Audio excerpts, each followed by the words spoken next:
Bon, vous avez reçu ces informations, donc je ne m'étends pas là-dessus. Je vais présenter Isabelle Garot. Donc Isabelle Garot est philosophe, elle travaille à Paris. Elle a écrit 5 livres, je crois, mais peut-être que j'en oublie, ce qui tourne essentiellement autour de la pensée de Marx, mais également l'un de ses livres aborde la pensée de Foucault, de Deleuze, d'Althusser. Elle travaille sur les phénomènes idéologiques. Et son dernier livre, qui a un titre un peu énigmatique, s'appelle L'ordre des images, art, monnaie et capital. Et c'est un livre qui vient de sortir il y a quelques semaines seulement aux éditions La Ville Brûle, qui est un livre dont je vais laisser Isabelle vous donner quelques éléments. Bien sûr, c'est un livre complexe qui fait près de 300 pages et qu'elle ne va pas pouvoir aborder l'ensemble des aspects, mais on lui a demandé de présenter quelques aspects de son livre et susciter une petite discussion parmi nous. Voilà. Donc je lui cède la parole. Merci Isabelle. Merci beaucoup. D'abord, merci à Jean Batou pour son invitation. Et puis merci à vous qui êtes venus là ce soir. Alors effectivement, mon propos, c'est de présenter, disons, certains aspects du livre dont vient de parler Jean. Livre qui porte donc, sur les images, en fait, plus exactement sur les arts plastiques, aussi un peu sur le cinéma. Et pour présenter les choses, il me semblait plus judicieux de cadrer large, pour employer des termes cinématographiques, et puis de zoomer progressivement sur des questions un peu plus précises, éventuellement même si on a le temps, je ne sais pas si on l'aura, mais sur quelques œuvres qui me paraissent tout à fait intéressantes pour le propos qui était le mien, donc celle qui est là derrière moi en particulier, l'œuvre de Quentin Métis qui est au Louvre, qui s'appelle Le changeur et sa femme, ou Le banquier et sa femme, selon les titres qu'on donne à cette œuvre-là. Alors, pour commencer par préciser un peu ce que fut le point de départ de ce livre un peu curieux, c'est en réalité une vieille idée qui remonte à la période où je travaillais sur Marx, sans m'intéresser particulièrement aux images et à l'art, en tout cas au moment où je m'intéressais sur Marx. Et cette idée, c'est que Marx est contre toute attente un penseur de la représentation. Contre toute attente parce qu'on attribue en général ce terme, on utilise ce terme pour désigner des philosophies anciennes, notamment la philosophie de Kant, comme va faire le penseur classique de la représentation. Et on a l'habitude, surtout je crois à la suite des penseurs des années 60 et 70, de considérer que c'est un terme qui est plutôt à répudier, plutôt un terme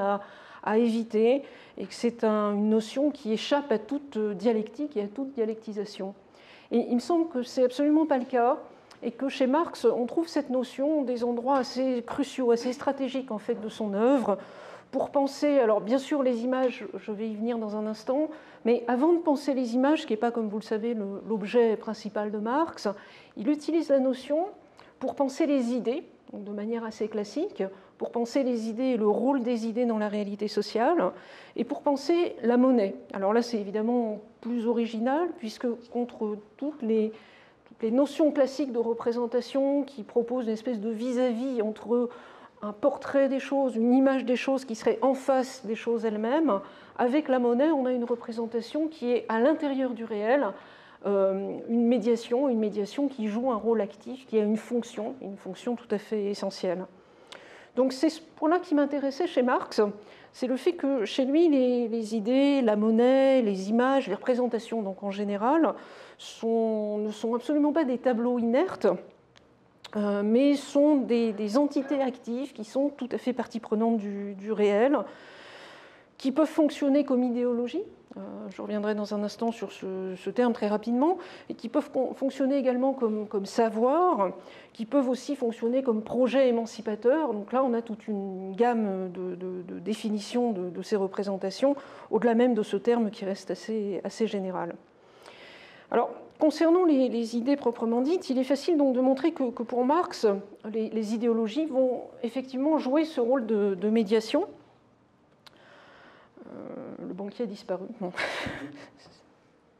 Il va revenir. Les idées jouent ce rôle de médiation et qu'elles jouent un rôle actif donc, dans la cohésion et la reproduction d'un mode de production tout entier, donc en l'occurrence dans la cohésion et la reproduction du capitalisme.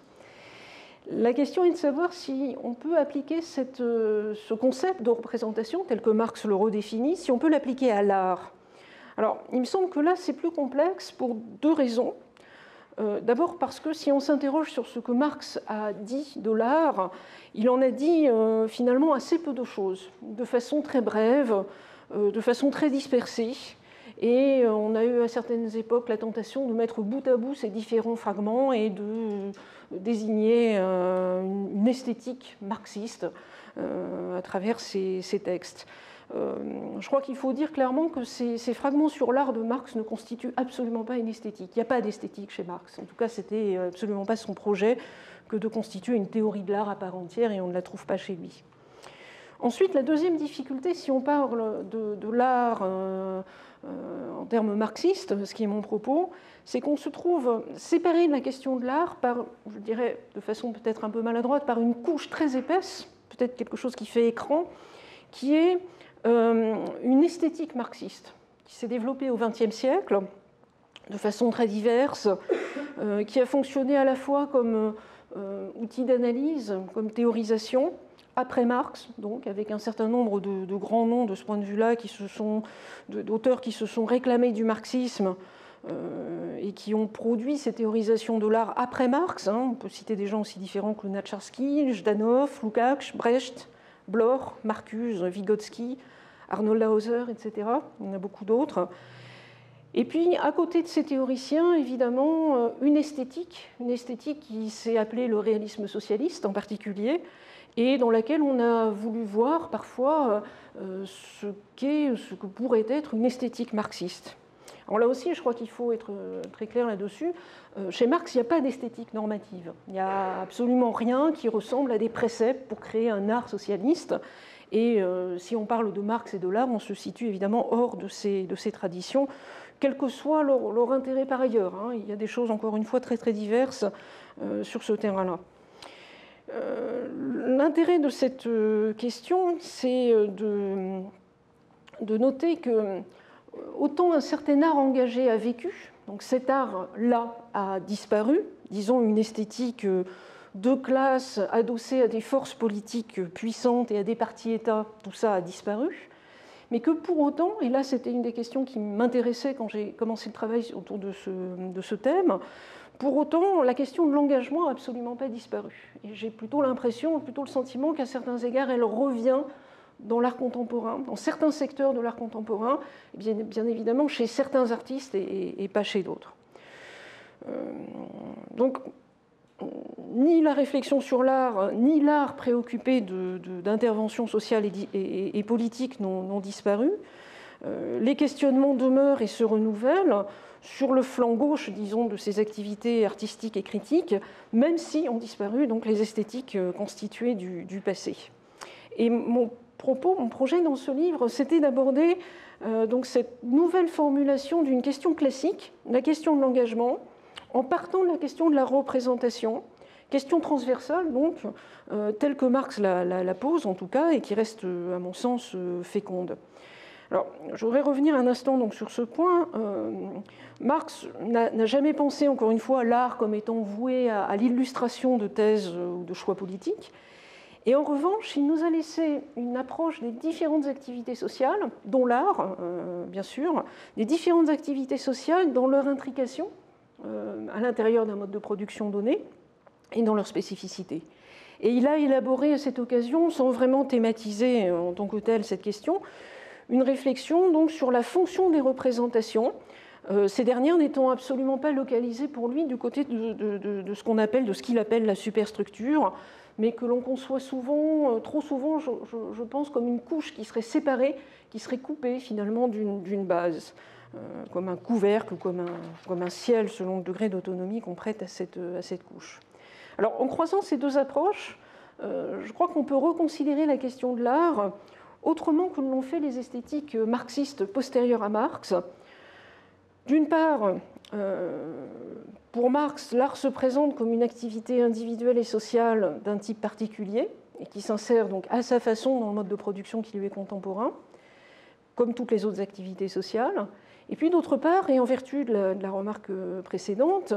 l'art est à rapprocher d'autres types de représentations qui assurent toute une fonction de reproduction et ou de transformation, liant la production, la circulation des richesses à leur ressaisie consciente et à leur élaboration éventuellement culturelle et intellectuelle. Alors pour rendre ce rôle visible et pour le penser à travers des catégories marxistes qui demeurent donc fécondes, il s'agissait de montrer que les croisements entre ces deux modes de représentation que sont l'art et la monnaie manifestent plus que d'autres œuvres sans doute ce rôle de médiation des images. Donc voilà un exemple d'image, celle que vous avez vue tout à l'heure, d'image qui relève de ce croisement entre les images et la monnaie. Pourquoi ça ?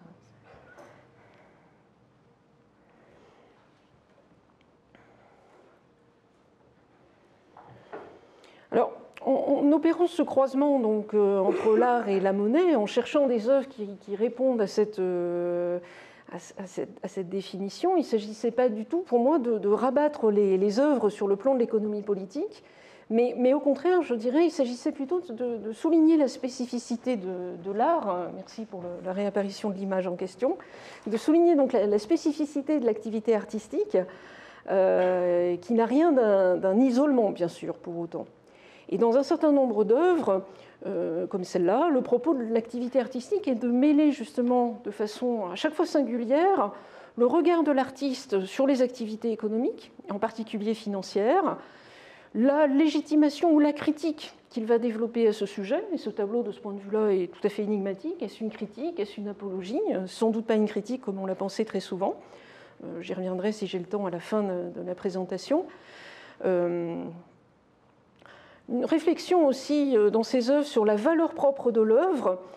et c'est là sans doute le plus propre de ces traditions, si l'on veut, de ce sous-genre qui est la représentation de la manipulation de la monnaie et de l'argent dans la peinture flamande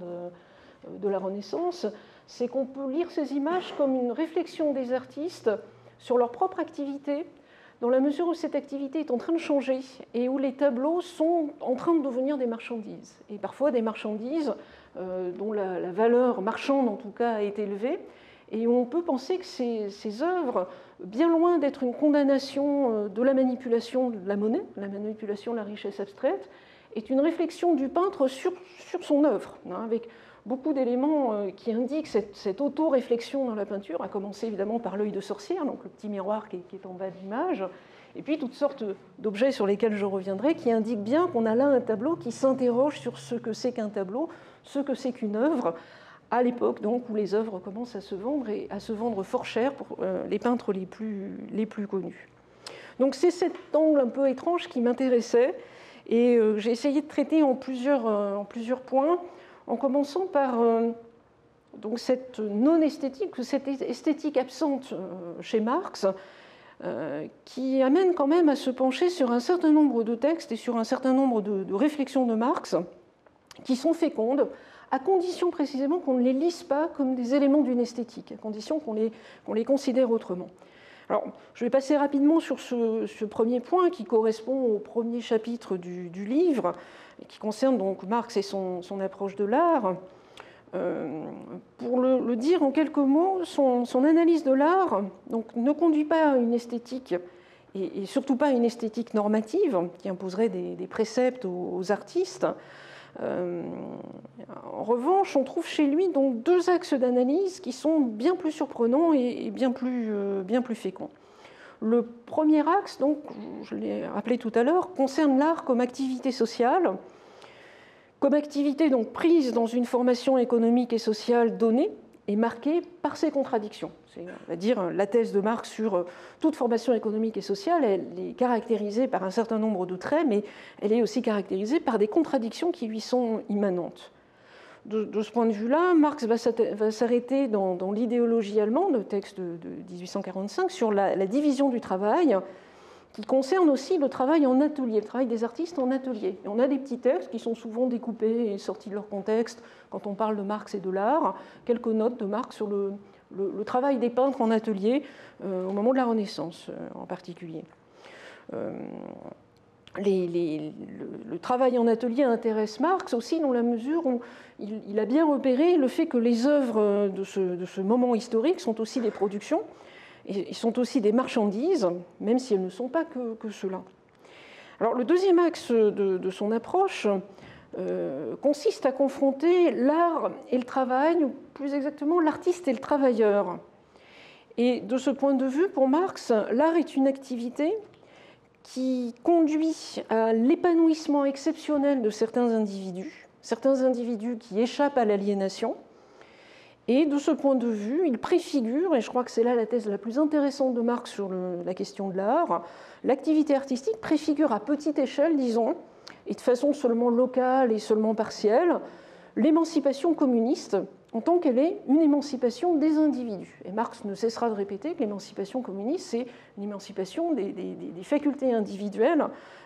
sans que ce soit du tout contradictoire, évidemment, avec la dimension économique, sociale et politique de l'instauration de cette sortie du capitalisme qu'il nomme le communisme. Alors, à partir de là, il me semble que deux questions se posent qui restent tout à fait actuelles. D'abord, comment penser le statut moderne, disons, au sens très large, d'œuvres d'art qui s'achètent et qui se vendent et qui tendent du coup à n'être que des réserves de valeur pour leurs propriétaires, indépendamment du contenu et indépendamment de l'importance réelle des œuvres en question. Et Marx nous a fourni une notion qui peut être utilisée, j'y reviendrai un petit peu plus tard, qui est la notion de subsomption formelle, une expression un peu barbare, et qui décrit la première façon dont le capitalisme s'annexe des activités qui ne sont pas nées sous ce mode de production capitaliste, mais qui sont héritées d'un mode de production antérieur, donc du féodalisme, et qui commence par les coloniser de façon financière avant de les coloniser de l'intérieur, disons, avant de structurer de l'intérieur. Et là, Marx parlera de subsomption réelle pour décrire cette colonisation de l'intérieur. Donc comment, dans un premier temps, concernant l'art, on a cette marchandisation, le terme est devenu banal, mais il ne date absolument pas d'aujourd'hui, cette marchandisation des œuvres qui amène à se poser la question de savoir si des œuvres devenues marchandises peuvent rester tout à fait indépendantes dans leur contenu même de ces échanges marchands qui les font circuler.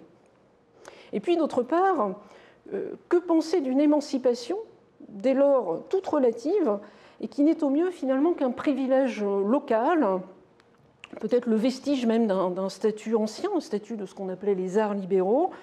une espèce d'exception sociale enchâssée dans l'aliénation de masse, que du coup elle rend encore plus patente, et qui n'est le résultat d'aucune lutte émancipatrice. Autrement dit, on ne trouve pas chez Marx l'idée que l'artiste, ce serait vraiment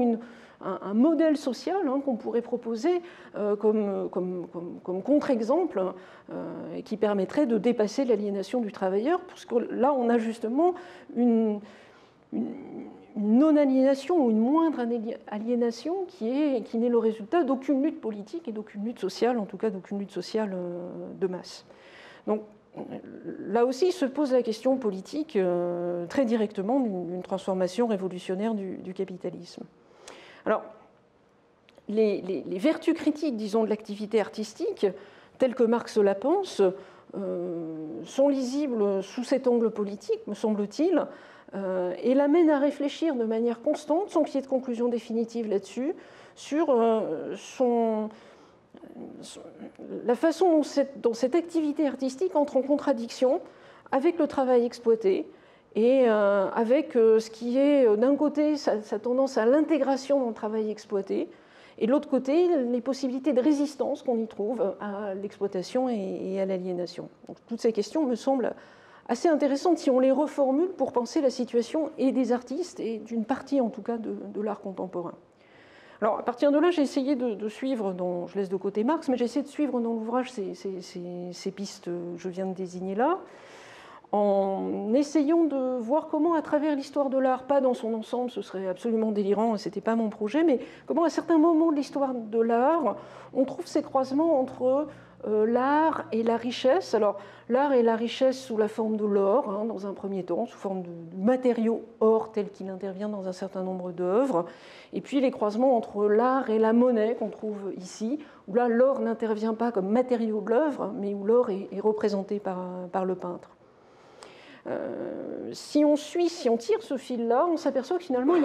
y a plus d'œuvres qu'on ne le pense qui s'intéressent à ces croisements qui manifestent ces croisements entre l'art et la richesse.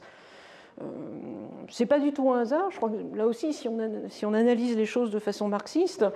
depuis longtemps, on peut dire que l'art est confronté à la richesse, puisqu'il en est une, confronté à son accumulation, à sa reproduction, et il participe lui-même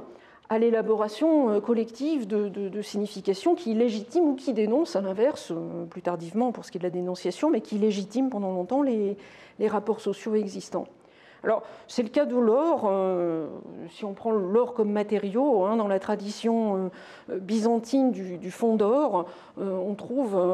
là une utilisation de l'or qui est tout à fait frappante et connue, et qui consiste donc dans l'utilisation de ce fameux fond d'or. Voilà un exemple parmi des milliers d'autres, hein, l'utilisation de l'or martelé, de feuilles d'or martelées pour produire ce fond d'or byzantin qui est à la fois un écran, qui est une conception théologique de la lumière, hein, et de la création par Dieu du monde, et de cette mystique de la lumière qui est ainsi incarnée. Et puis la richesse des œuvres aussi, la richesse de l'Église orthodoxe qui montre à travers des œuvres absolument splendides sa puissance économique et sociale. Alors, cette tradition manifeste un premier croisement, il y en a d'autres, hein, il y a évidemment des objets d'or dans beaucoup de cultures, et là on a un bon exemple, je crois, de l'un de ces premiers croisements entre la richesse qui fonctionne comme richesse, de façon tout à fait ostentatoire, et puis ce jeu symbolique sur l'or qui est aussitôt plus complexe et qui s'inscrit dans une tradition théologique, dans une tradition philosophique et dans une réflexion sur la représentation, ô combien, hein, dans la tradition byzantine, avec ces querelles, cette guerre même entre les adorateurs d'icônes et ceux qui les détruisent. Alors, ce qui est intéressant, c'est de voir qu'à partir de la Renaissance, et je reviens à l'image précédente, là, on va trouver une autre présence de l'or dans les images, donc l'or qui va être cette fois représenté. Avant le tableau précédent, et il constitue un petit peu un modèle du tableau de Médicis. En tout cas, on sait que c'est une des sources du tableau de Médicis. Voilà un tableau de Petrus Christus qui représente un changeur, joaillier, avec la présence du miroir sur la droite, là aussi, qui est un thème en fait qui appartient à Van Eyck. C'est un peu une quasi-citation chez ces peintres et c'est une façon de s'inscrire dans une tradition, avec des objets qui ont une signification théologique très marquée pour les spectateurs de l'époque, et en particulier les aiguières en verre qui sont en haut à droite et qui sont un symbole de la Vierge, puisque la lumière traverse l'aiguière sans la briser, donc symbole de la virginité de Marie. Et là, pour le spectateur de cette époque, la thématique théologique apparaît de façon tout à fait flagrante. Et puis la manipulation de l'or, des richesses, de l'argent, le fait que cet homme est entouré d'un certain nombre d'objets précieux, et qui indique cette réflexion des peintres de cette époque, puisqu'on va voir là se multiplier des œuvres de ce type, cette réflexion des peintres, de certains peintres de cette époque, sur la nature de marchandise de l'œuvre elle-même, de réflexion du tableau sur lui-même et sur le fait que ce qui est représenté dans le tableau, c'est aussi l'équivalent du tableau, et qu'on a ce jeu sur des représentations qui fonctionnent comme moyen de faire circuler la valeur, qu'il s'agisse encore une fois de l'œuvre, ou qu'il s'agisse de la monnaie, ou qu'il s'agisse des objets précieux qui sont représentés là. Donc à partir de la Renaissance, on va voir des œuvres s'emparer, en plus de ces objets précieux, vont s'emparer de la monnaie, des lettres de change, du spectacle de leur manipulation, des personnages qui s'occupent de cette manipulation, donc des changeurs et des banquiers. Et jouant avec l'image de la richesse et l'image de la réussite sociale, ces tableaux, je crois qu'on peut montrer qu'ils s'ingénient à mettre en abîme cette question de la valeur, à réfléchir finalement autrement que le fait Marx dans la critique de l'économie politique, mais de manière un peu parallèle, d'une certaine façon, à réfléchir à ce que c'est que la valeur. Et concernant une œuvre d'art, le mot valeur désigne à la fois la valeur artistique de l'œuvre, la valeur esthétique de l'œuvre, et puis sa valeur marchande, avec chez ces peintres une saisie très vive de l'éventuelle contradiction qu'il peut y avoir entre les deux. Alors, le caractère énigmatique de ces œuvres apparaît très nettement si on les confronte à des peintures qui sont, on va dire, passablement hypocrites, puisque ça se vend, et ça se vend très cher. Et là, vous avez une dénonciation donc caricaturale de l'avarice. Et voilà, là, c'est une copie caricaturale du tableau de Médicis, très directement. Et cette copie est une dénonciation pure et simple. Elle est tellement pure et simple, cette dénonciation, que tous les éléments autoréflexifs ont disparu, d'ailleurs. C'est assez frappant. Il n'y a plus de miroir, il n'y a plus les objets qui étaient marqués par des significations théologiques. On a une image assez plate, finalement, très simple, qui dit que la manipulation de l'argent est quelque chose de mauvais, que c'est un vice. Une peinture tout à fait moralisante. Et si on la confronte à la toile de Médicis, on voit, je crois, la différence, et on voit encore mieux la richesse et la complexité du tableau de Médicis, qui ne tient pas du tout ce discours-là, et qui, à vrai dire, ne tient aucun discours qu'on puisse énoncer de manière linéaire. Je crois que c'est aussi, quand on travaille sur l'art, important de dire qu'un tableau ne tient pas un discours univoque sur les choses, mais qu'il s'inscrit dans des pratiques sociales et qu'il restitue des contradictions qui sont beaucoup plus nombreuses et complexes que ce que l'artiste pourrait avoir à en dire de façon simple et univoque. Alors, donc on voit cette présence de l'or et de la richesse dans toute cette tradition renaissante. On peut ajouter que l'or ne disparaît pas complètement du tableau. Alors là, dans l'image qui est projetée, oui, mais qu'en fait, l'or s'est déplacé sur les bords, sur le cadre, et que les cadres restent dorés. Donc ce qui reste de la feuille d'or byzantine, c'est le cadre maintenant qui le supporte. Et qu'on trouve donc vraiment quelque chose presque d'obsessionnel dans cette présence de la richesse et de l'or ou de la dorure dans ces traditions picturales. Alors, si on met en relation, et c'était ça mon propos, si on met en relation cette réflexion des peintres sur leur propre travail, sur leur propre statut, la réflexion dans les œuvres elles-mêmes, réflexion par les moyens de la peinture, pas une réflexion théorique ou philosophique, mais réflexion par les moyens de la peinture sur la valeur, au sens complexe du terme. Si on met cela en relation avec ce qui se passe du point de vue social et économique au même moment, les croisements sont très intéressants. Et là, les croisements peuvent se faire en lisant chez Marx, non pas les textes sur l'art, mais en lisant les textes justement qui portent sur l'échange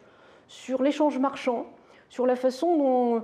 la monnaie va avoir un rôle tout à fait important dans cet essor d'une activité commerçante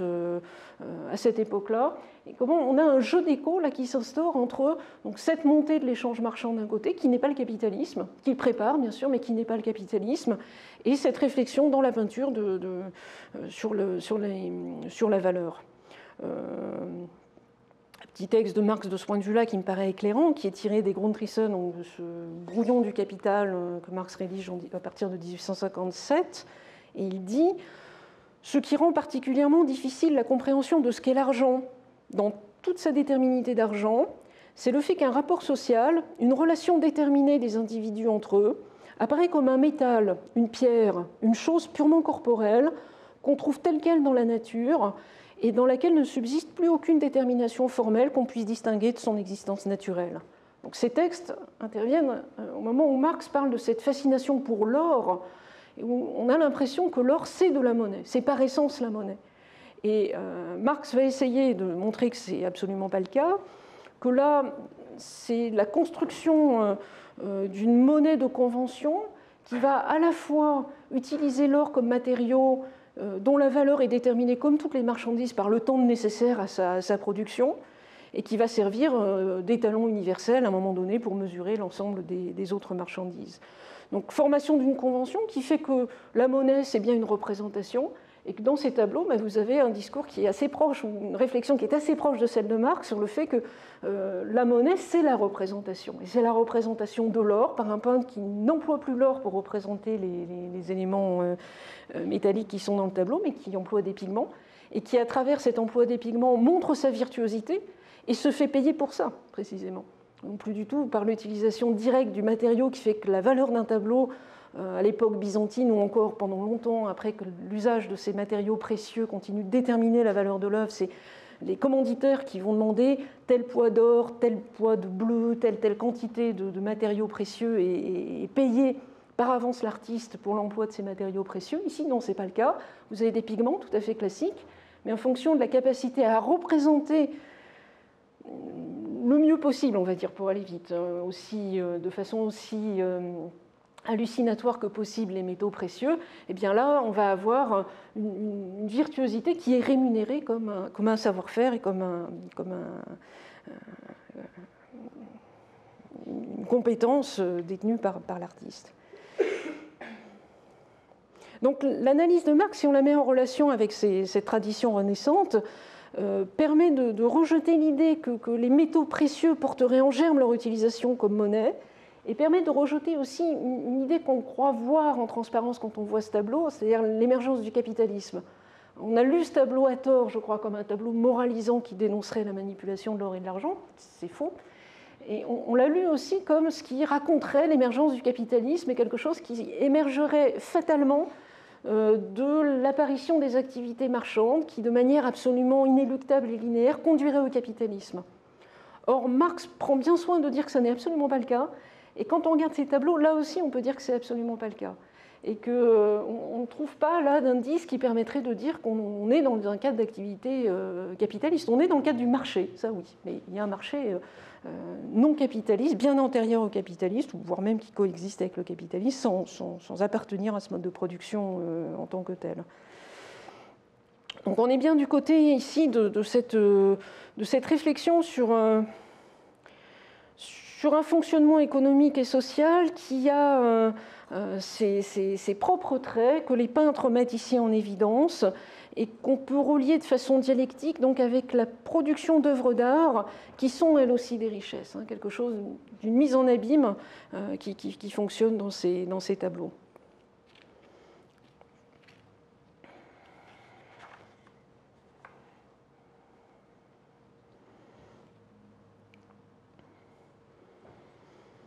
Alors, de façon un petit peu plus générale, l'or et la monnaie donc, vont apparaître dans les œuvres de cette époque de façon quand même minoritaire. Vous avez un certain nombre de tableaux qui représentent ces activités. Ces tableaux ne sont pas extrêmement nombreux, ce n'est pas un genre à part entière. On en trouve régulièrement. Et on peut dire que ces tableaux appartiennent à cette tradition un petit peu plus large de réflexion sur soi de l'image, qui ont été étudiés par un certain nombre d'historiens de l'art et qui incluent des tableaux où sont présents des miroirs mais pas de manipulation de l'or, ou des cartes géographiques mais pas de manipulation de l'or, etc. Mais je crois qu'on peut intégrer dans cette tradition des œuvres qui réfléchissent sur elles-mêmes ces tableaux qui parlent de monnaie, qui traitent de circulation des richesses. Ce qu'on peut dire aussi concernant cette tradition, c'est que on voit dans ce tableau-là en particulier le fait que le marchand banquier n'est pas un avare. Là aussi, pour aller contre cette lecture un peu moralisante qu'on a faite de ce tableau et qu'on a fait des tableaux du même genre. On voit ici quelqu'un qui travaille dans le domaine de la circulation, qui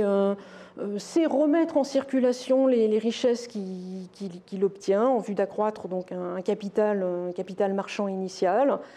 et que le moment de la thésaurisation est constitutif finalement de cet enrichissement. L'activité du bon gestionnaire est représentée ici, et pas du tout une dénonciation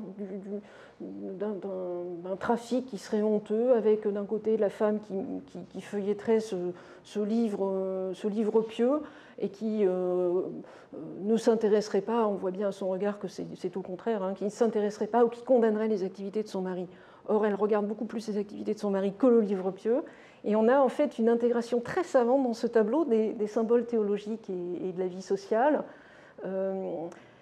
On a souvent divisé le tableau en deux en disant d'un côté on a le monde féminin et le monde de la foi qui se désintéresse du monde de la finance qui est le monde masculin. Et en fait tous les symboles théologiques sont du côté de l'homme, donc l'aiguillère, le chapelet de perles en verre, la pomme, la balance évidemment. Et du côté de la femme vous avez certes un livre pieux, mais qu'elle regarde peu et qui condense à lui seul la dimension de la religion, comme on pourrait presque dire comme fait social, c'est presque ça que représente l'artiste. Et puis derrière, on le voit à peine, mais une fenêtre ouverte sur la vie sociale avec deux personnages qui sont en train de converser, et c'est du côté de la femme que cette vie sociale est représentée. Donc on ne peut pas attribuer au peintre de la Renaissance le moindre hasard dans la disposition des éléments, et là il y a un croisement tout à fait savant et tout à fait intéressant de cette symbolique religieuse d'un côté et de cette représentation du monde social de l'autre, qui montre plutôt leur intrication, et leur intrication assez harmonieuse au total, et pas du tout leur opposition, pas du tout leur condamnation. Alors, c'est là, à mon avis, qu'un regard savant, un regard critique, un regard ironique peut-être peut naître aussi sur ce monde-là. En l'occurrence, ici, le tableau nous laisse réfléchir et rêver peut-être aux significations diverses qu'il peut avoir, mais on va trouver par la suite des œuvres qui, s'inscrivant dans cette filiation-là, vont développer un regard parfois plus critique ou parfois plus conciliant et plus complaisant sur cette question de la richesse. Alors je passe, dans le livre, je me suis arrêtée sur les traditions de peinture qui ne sont pas forcément très connues, d'art américain du 19e, de peintres spécialisés dans la représentation des dollars. Ça, c'est assez amusant parce que vous avez des gens qui ne peignent toute leur vie que des dollars et qui vont se voir interdits par le Trésor américain pour contrefaçon. Parce qu'ils peignent très très bien les billets de dollars. Et là, on a une espèce d'iconographie, mais il faut donner un sens fort au mot icône. Où vous avez là un jeu, je crois que j'ai un exemple de ça, vous avez un jeu aussi sur le caractère sacré. Dubreuil, c'est le nom de ce peintre américain, qui est un peintre de dollars, et qui joue complètement sur la symbolique religieuse. Alors, d'une façon, on ne va pas analyser ce tableau, mais d'une façon plus plate sans doute que dans le tableau précédent. Si on en vient aux œuvres contemporaines et à cette réflexion croisée de l'art, alors réflexion de l'art sur lui-même et réflexion de la critique de l'économie politique sur ce que c'est que le capitalisme, on arrive à des choses qui sont, à mon avis, de l'ordre de l'art engagé contemporain. Je veux dire par là que cette réflexion aujourd'hui se développe alors dans beaucoup de secteurs, évidemment du côté des arts plastiques, mais aussi du côté du cinéma, sur le terrain de cette réflexion critique, d'autant plus critique que le cinéma est pris, et le sait, enfin il faut être naïf quand on est réalisateur pour ne pas le savoir, est pris dans cette logique qui cette fois n'est pas une logique marchande, n'est pas seulement une logique marchande, mais est une logique capitaliste. Un certain nombre d'œuvres vont s'inscrire, alors non pas directement dans la tradition de la peinture renaissante, mais quand même s'inscrire dans cette filiation-là, dans la mesure où on trouve dans certains films ce regard du réalisateur sur les conditions même de la production du film. Alors pour autant, ça ne fait pas des œuvres qui sont autoréférentielles et qui s'enferment dans le discours de l'œuvre sur elle-même. On a pu voir dans un certain nombre de traditions artistiques au cours des années 60 ou 70. C'est tout à fait autre chose qui se joue. C'est une forme de réflexion sur l'œuvre qui est aussi une façon de réfléchir le monde social dans lequel l'œuvre, à un moment donné, est produite et les conditions matérielles de production de cette œuvre. On pourrait donner beaucoup d'exemples. On a beaucoup d'exemples de films qui parlent de la monnaie et de l'argent, bien sûr. Je cite quelques-uns, il y en a énormément. L'argent de Marcel L'Herbier en 1928, ça doit être l'un des premiers. La beauté du diable de René Clair en 1950. L'argent de Bresson en 1983. Le trésor de la Sierra Madre. Touchez pas au Grisby, évidemment, de Becker en 1954, etc. Et vous avez, parmi ces films qui jouent sur la question de la richesse et de la monnaie, vous avez assez peu de films, quelques-uns, mais assez peu de films qui réfléchissent sur leur propre statut d'œuvre en tant que ces œuvres se trouvent toujours davantage prises dans une logique capitaliste et qui s'efforcent donc en retour d'en proposer une représentation critique qui soit, disons-le comme ça, aussi une critique de la représentation. Lorsque de telles œuvres existent, on peut dire que d'une part, elles procèdent toujours plus ou moins à une dénonciation de l'esthétique dominante, de cette esthétique de masse standardisée et avec une dimension idéologique forte, qui est celle du cinéma dominant, qui est celle de l'imagerie publicitaire et de la télévision.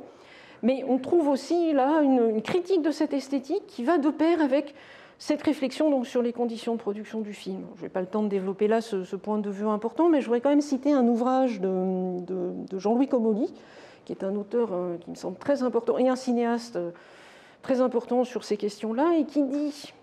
ceci, entre autres, que le cinéma,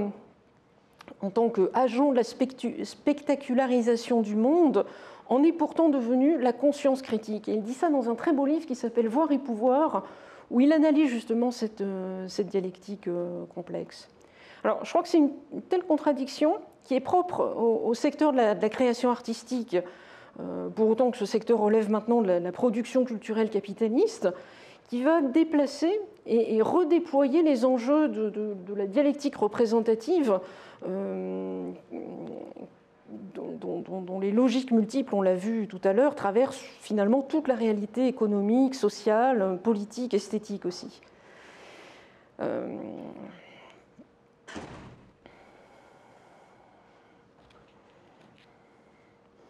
On peut dire que lorsque s'étend la colonisation capitaliste des activités, qui sont en principe les plus étrangères à la seule quête du taux de profit, l'art, la connaissance, la culture en général, il est toujours à la fois plus difficile et plus urgent pour ces mêmes activités d'en contrer les menées et de réfléchir leur propre statut du même mouvement. Et il faut souligner que leur annexion par le capitalisme n'est pas un danger éventuel qui serait postérieur à leur production. Dans le cas du cinéma en particulier, le capitalisme est l'élément, le milieu même de leur création.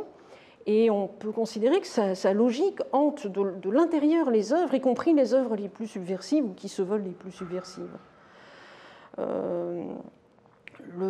capitalisme d'aujourd'hui, l'économie capitaliste en crise d'aujourd'hui, il voit dans la culture, et au-delà de la culture, dans la connaissance aussi, l'occasion d'une extension de sa logique et pense ce capitalisme, en tout cas, un des moyens pour maintenir ou pour accroître le taux de profit, voire même le moyen d'une sortie de crise. C'est théorisé par un certain nombre d'auteurs. Et riposter à cette tentative non pas seulement de marchandisation de la culture, comme on le dit souvent, mais d'annexion complète, d'annexion au capitalisme de cette production culturelle et de production de la connaissance, riposter à ces attaques, je crois que c'est éviter un double écueil, et c'est ce que montre un certain nombre d'artistes contemporains. Le premier, c'est de penser que la culture serait par essence rétive à la marchandisation, une thématique qu'on trouve assez souvent à gauche, de défense de la culture en général, sans voir que la culture, c'est aussi une culture qui se vend, enfin des artistes qui se vendent tout simplement, et qui n'ont pas de réticence par rapport à ça.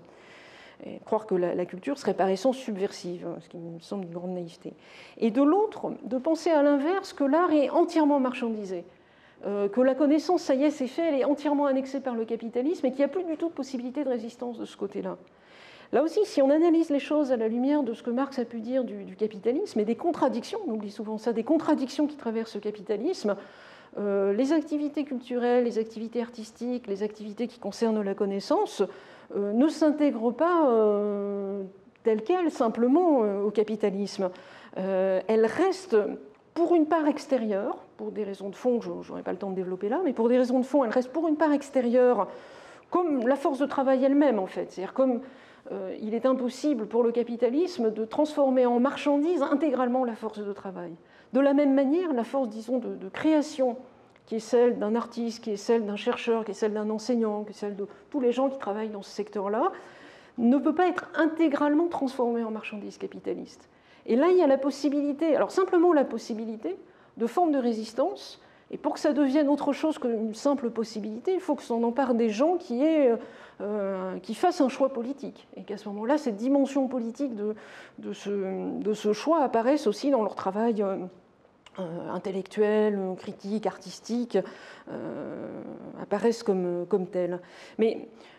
justement, si on analyse l'art, non pas sous l'angle de l'art engagé, en pensant tout de suite la politique comme une façon pour les artistes d'illustrer des thèses politiques, de défendre un point de vue politique, mais plutôt sous l'angle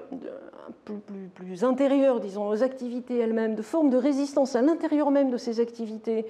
à partir d'options politiques, encore une fois, qui sont de décider à un moment donné de ne pas produire cet art capitaliste, de ne pas produire cette culture capitaliste. Là, il y a des possibilités de redéfinir l'engagement qui me semblent tout à fait intéressantes et qui sont illustrées, pas le temps non plus de le développer, mais qui sont illustrées par quantité d'œuvres et de... je crois que j'ai dépassé mon temps, je ne suis pas loin de le faire. Hein. Illustrées par des œuvres très, très diverses.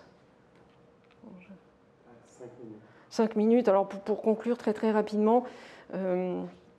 tout ça est un petit peu déséquilibré, mais pour conclure très rapidement sur ces questions-là et revenir aux questions critiques de l'économie politique, je crois que si on s'intéresse aux questions de la culture et de la connaissance,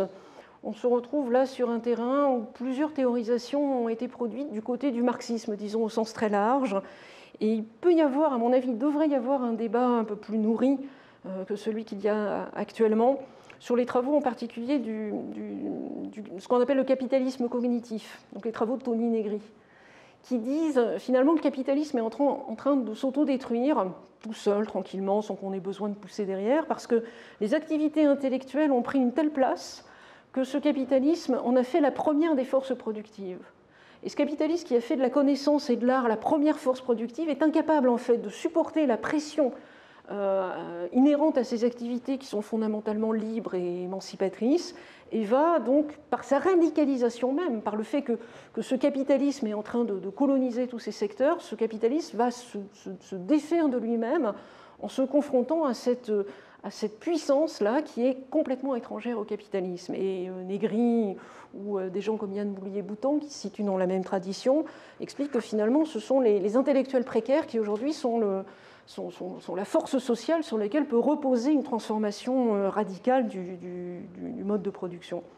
Alors pour ma part, je crois que c'est faux, et je crois que c'est faux pour des raisons de fond qui méritent vraiment discussion et qui méritent qu'on reprenne justement cette question de la culture et des savoirs tels qu'ils sont aujourd'hui confrontés, mais pas de l'extérieur, encore une fois, de l'intérieur, à une logique capitaliste qui est au-dedans d'eux,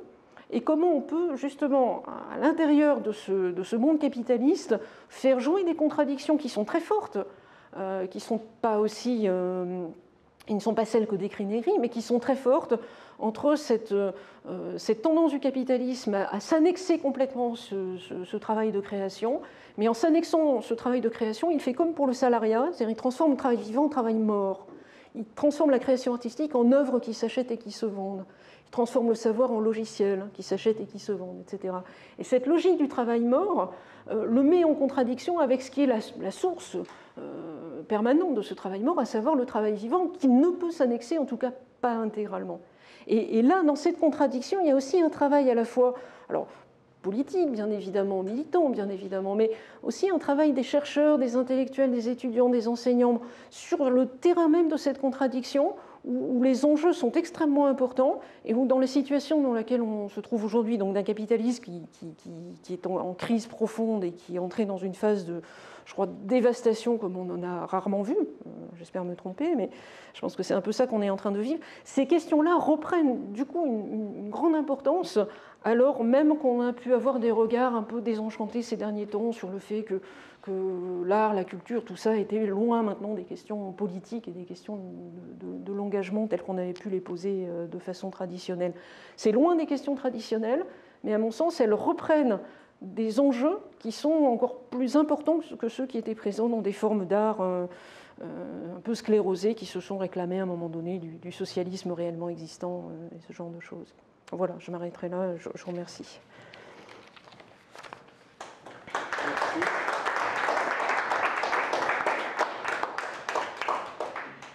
Je crois qu'il faut procéder par